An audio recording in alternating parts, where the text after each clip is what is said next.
Hello, everyone. Welcome to class number 3 of our first day of open house. And today I am very excited. I'm very excited. We have both Jeff Mills and Patrick Moore of Beaver Paper. So let me go ahead and get those guys in the screen. Hi, guys. Hello. Can y'all see us? Yes, we can. Good. So very excited to be talking about Beaver Paper. And also, as kind of an added bonus, we have quite a bit of paper to give away to a couple of lucky attendees. So I'm excited about it. So with all that being said, I'm just going to turn it over to you guys, and good luck. All right. Thank you. Hello, Sprite and everyone participating in today's Condi's open house. My name is Jeff Mills, and I'm the fabric product manager for Beaver Paper and the account manager for Condi. Next to me is Patrick. Patrick Moore is the print lab manager and our expert on dye sublimation. Before we get to the technical information, talk a little bit about Beaver Paper.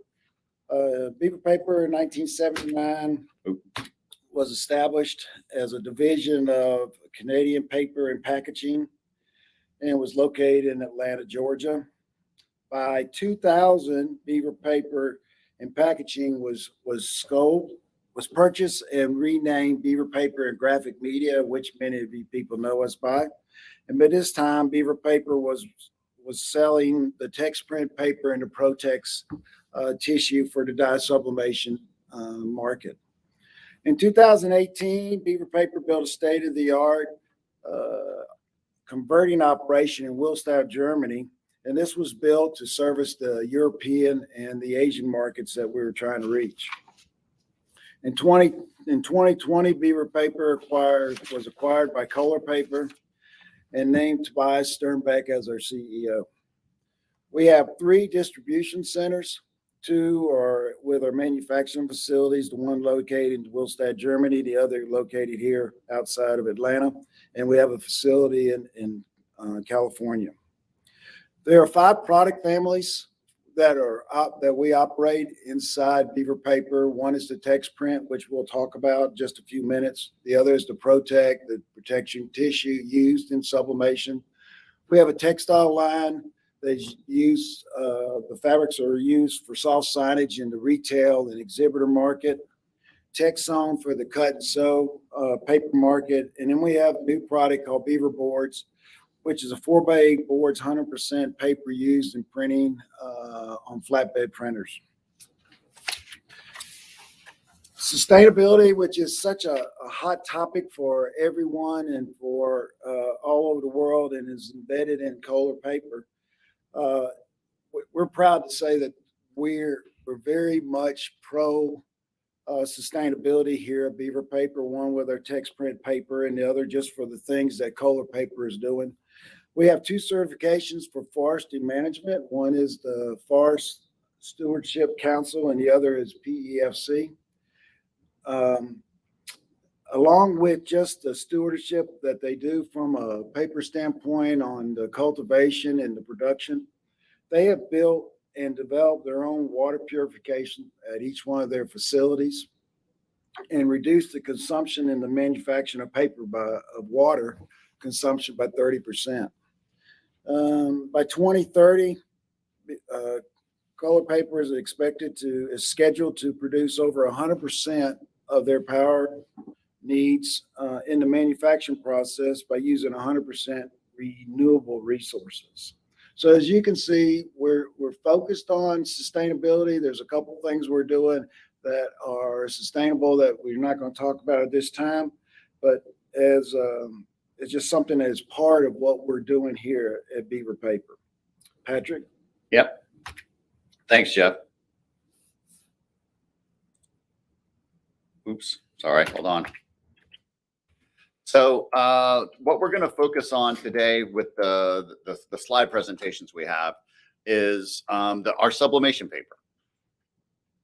And just to kind of give you a brief refresher course on dye sublimation. It's a digital printing process that that uses heat, time, and pressure to transfer the dye particle into a gas, into the polyester receptor layer of your substrate, whether it's on a coffee mug or polyester fabric or a coated metal for either murals or awards. Let's see. So, some of the information on the screen, it's compatible with polyester only. Transferring dye to cotton will not work because it doesn't have the polyester receptors. So you might make a pretty picture on a cotton shirt one time, but it will wash out because it's not fixed, and you'll get a retro looking vintage shirt thereafter. But by and large, you shouldn't say by and large, you have to use polyester.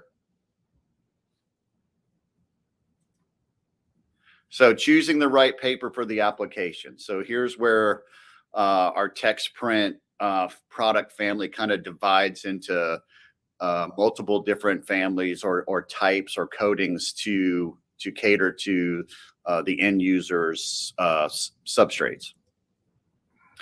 And along those lines, not only the substrates, but if you look at the slide, we have warehouses full of different sizes of paper, from sheeted to rolled to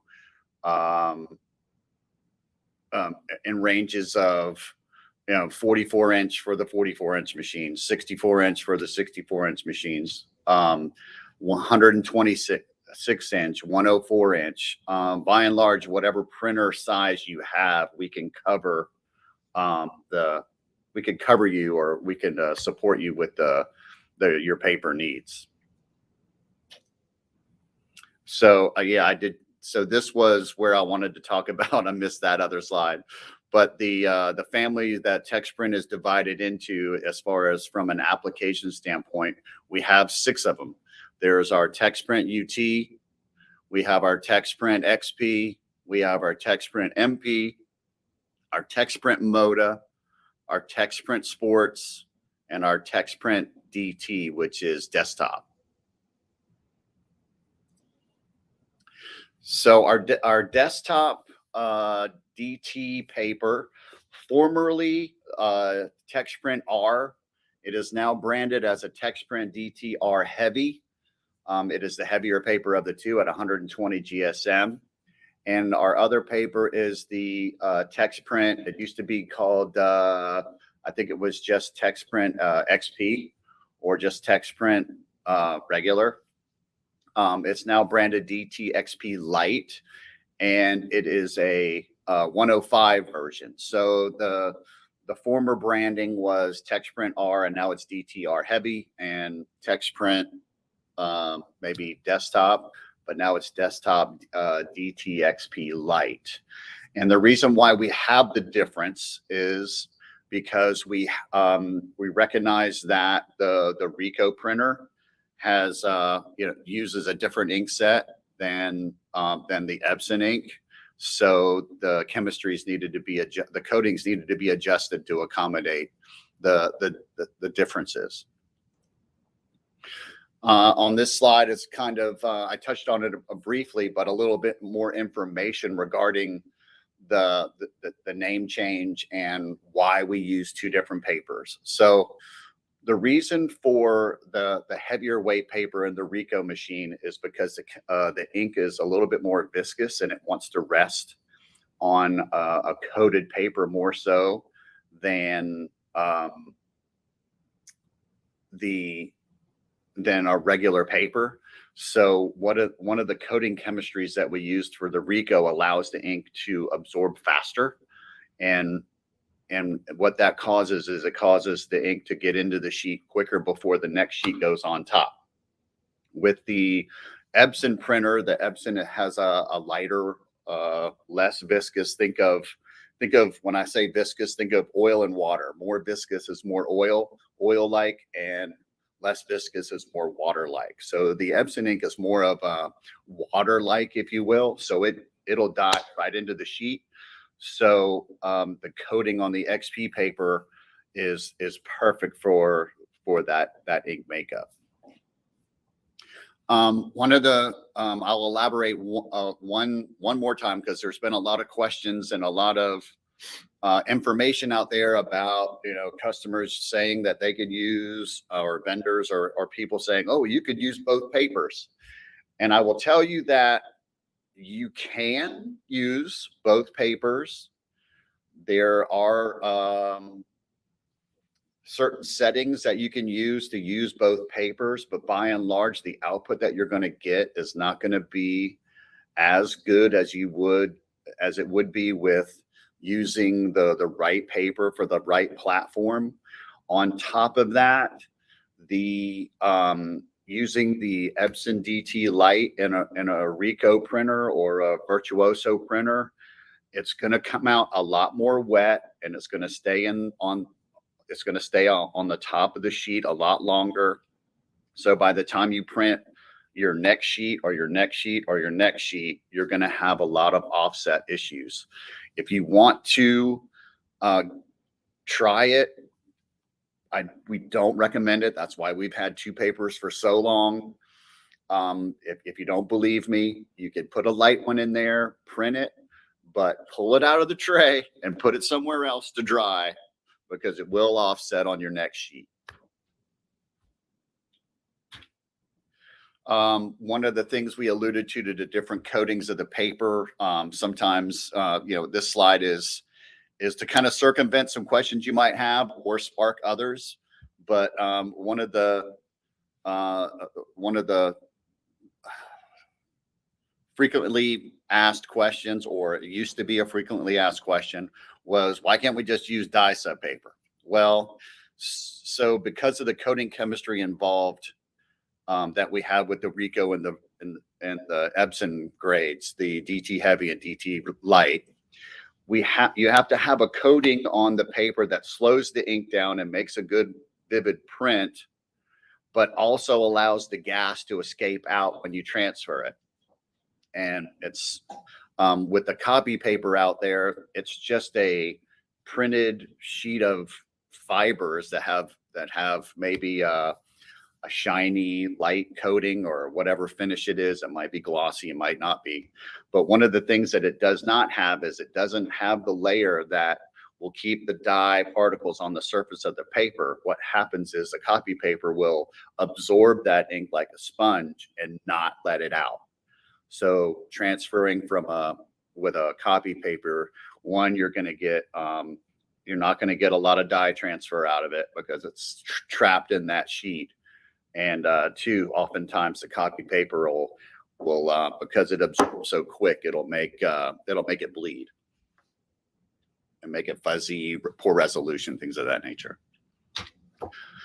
So this slide here is the next few slides are going to be kind of describing our each grade of paper that we offer, or each family. This happens to be the TexPrint XP. The XP paper is a 105 paper. It's similar to the sheeted paper, but we offer it in rolls. And it was the first paper, if you will, the original dye sublimation paper that Beaver paper created and made. It was for dual purpose, as in works for both hard and soft substrates.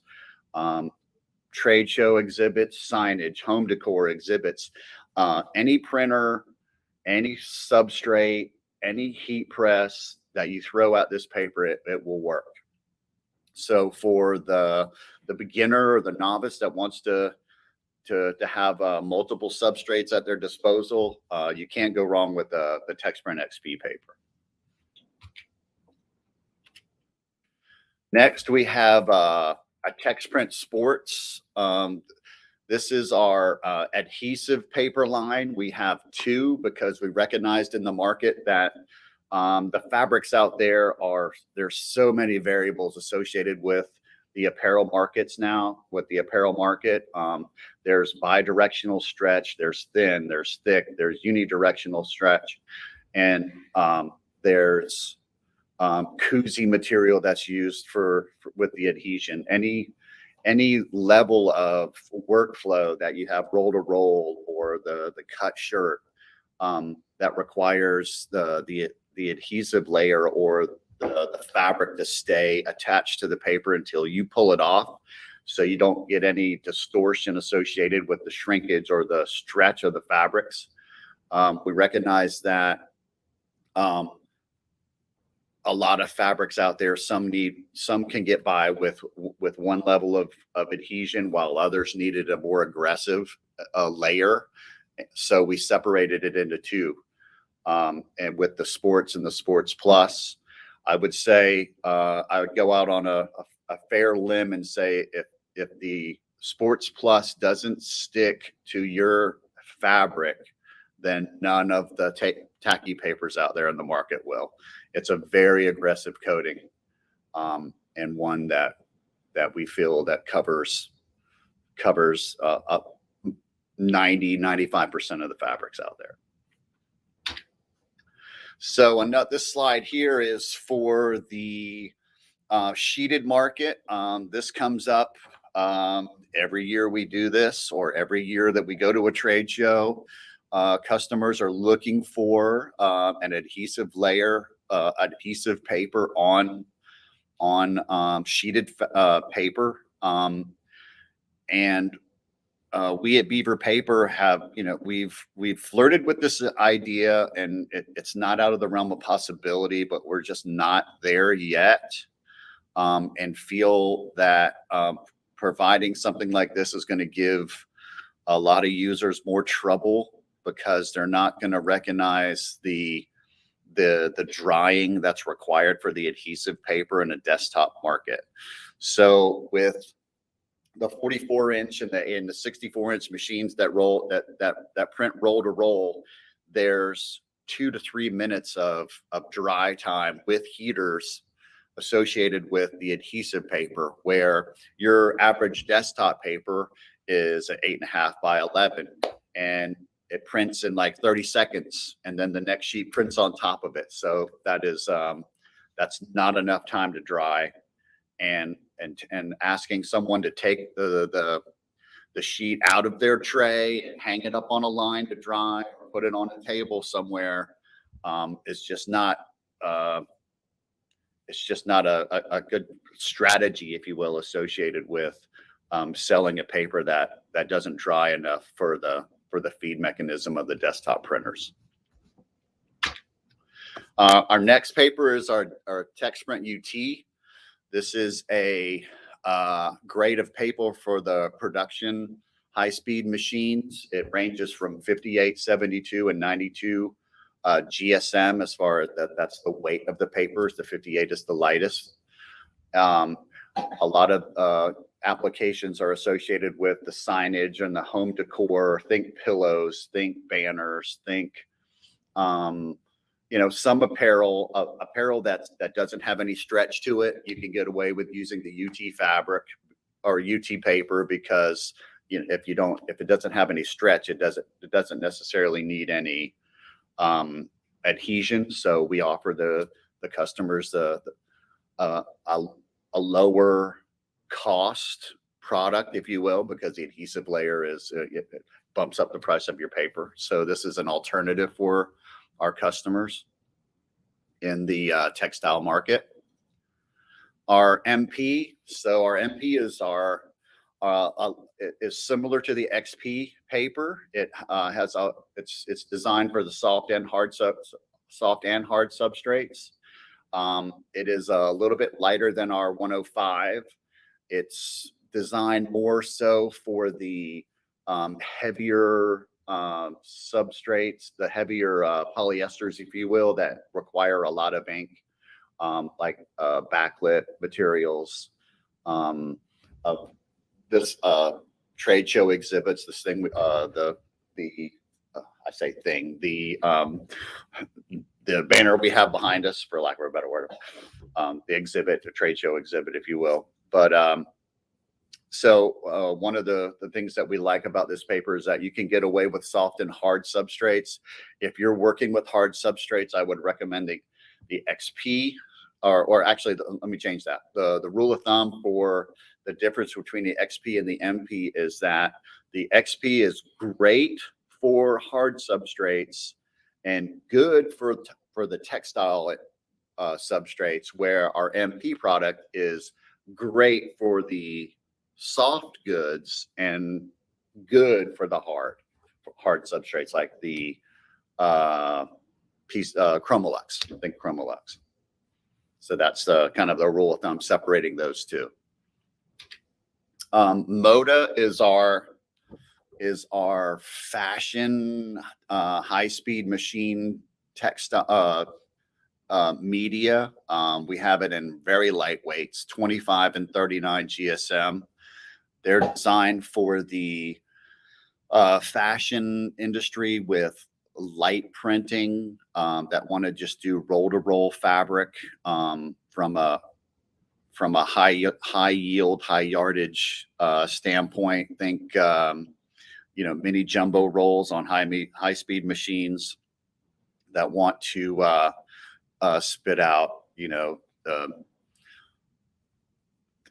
3,200 meters, if you will, of a flowered product for Walmart or someone like that wants to cut it into and make dresses or make different garments for it. But it's more for the lightweight fabrics that are out there.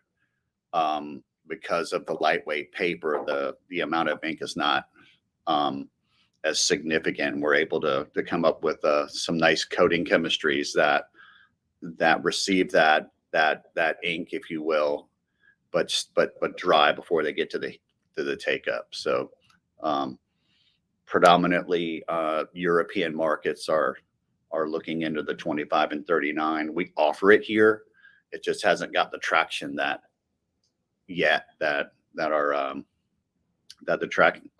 hasn't had the traction in the US like it has in Europe. So it's getting there. But we recognize that it was a market worth pursuing, so we did. So this slide here is another question that we get, not so much anymore, because you seasoned veterans know that the dye actually blooms onto the polyester, and when it's received, it's vibrant in the polyester, when it does bloom, it does create kind of an image on the paper as it's during that process.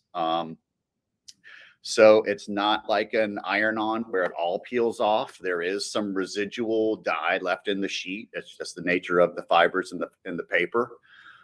But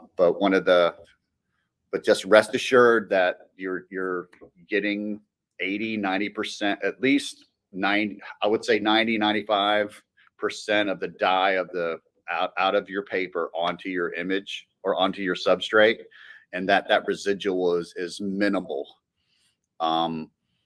If you wanted to prove me wrong, you can take that sheet and press it again, but you'll ruin your substrate, and that'll cost you money. So do it at your own risk, but just take my word for it. You can't get multiple prints you can't get multiple transfers out of one sheet. So this particular slide talks about transfer settings. So a lot of customers will call. We have inserts that kind of give you a rule of thumb of inserts in our paper, if you will, that give you a rule of thumb of what transfer settings for each substrate. By and large, we like to just go with a 400. That gives you the dye enough heat to jump into the gas phase. And for soft substrates, 40 seconds is a good starting point, and 60 seconds for hard substrates. Think of the metal plate, Chromolux, the metal plates, coffee mugs. Sometimes coffee mugs take a little bit longer. They might be a minute and a half, because by and large, you have to think about the substrate that you're heating up that's a heat sink in and of itself. So the bigger the substrate, the more time, or the more time you're going to need to heat that, to heat that substrate up. And then once that heat gets absorbed into the substrate, then the dye gas can get excited and want to move to the polyester. So it's kind of it's a timing. Not all. It's a timing. It's a heat. They're proportional to each other, but they're not linearly proportional. So there is an art to the substrates that you're transferring. Some need less, some need more. Some heat presses are built differently than others. From a pneumatic standpoint, controlling the pressure to the manual that you have to apply and work at yourself. But by and large, once you get a good workflow for yourself, then you could go for it. And the idea is to make as little waste as possible and maximize your substrate. So by doing the 40 with the soft and the 60 for the hard, it's definitely a good starting point for you. At the bottom of the slide there, it talks about larger panels. So some customers use 2 by 2 foot or 3 foot panels. I subscribe to the low and slow method. It just allows so some of the metal substrates, they're aluminum, so they're going to want to expand. And when you use a lower weight or a lower temperature, you can minimize that expansion, if you will, but you have to contrast that with more time. And going to a 360F for 3.5 minutes is, a suggestion or an alternative to producing really good output on larger pieces of metal. So that kind of wraps up our presentation. I'm assuming that I'm hoping that there's some questions in the queue that you might have. And I'll minimize this. That's the end of our. Here, let me just do this. I'll say thank you. Thanks, Jeff, for the introduction. Thank you. And thank you for hanging out this long, if you did. And I hope you learned something. And if you didn't, please ask, because I'm always up for learning something. So please share with me any new questions or new substrates you have, or anything that's going on with our paper that you need an answer to. Please reach out to us. Our emails are on the screen, and our phone number is 770-935-5080. So I do have I have a lot of questions about the tacky paper. So of course, right. So a lot of people are wondering what kind of printers can they use the tacky paper in? Wow, any roll-to-roll printer. I think we sell the adhesive paper as small as, I can't remember the slide, but I think we sell it in 24-inch rolls all the way to 126 inches. So I know that the Epson 570 can take a 2-foot roll. But it has a 3-inch core, right? It has it. Well, I think we make them with 2-inch cores. I do not recall. Yeah, we do. The small, I think we do. The narrow ones. So I think you can get away with that. Don't quote me on that, because I know that that printer is incredibly fast, and I know that the XP paper actually has some trouble drying sometimes. So if the XP paper has trouble, I know the adhesive paper is going to have trouble. So I would probably err on the side of caution and go with your the 44-inch machine and above. Think the Epson 6400s, I think they're up to now, or a Muto 900. Yeah. and any 40, you know, their Mamaki has, I think they have a 44-inch machine or a 64-inch machine from, and anything that offers a little bit more time for that ink to dry before it gets to the take up is going to be the best use of our adhesive papers. Does that answer your question? Yes, sir, it does. Okay, good. And what paper is recommended for the sawgrass printers? The heavy.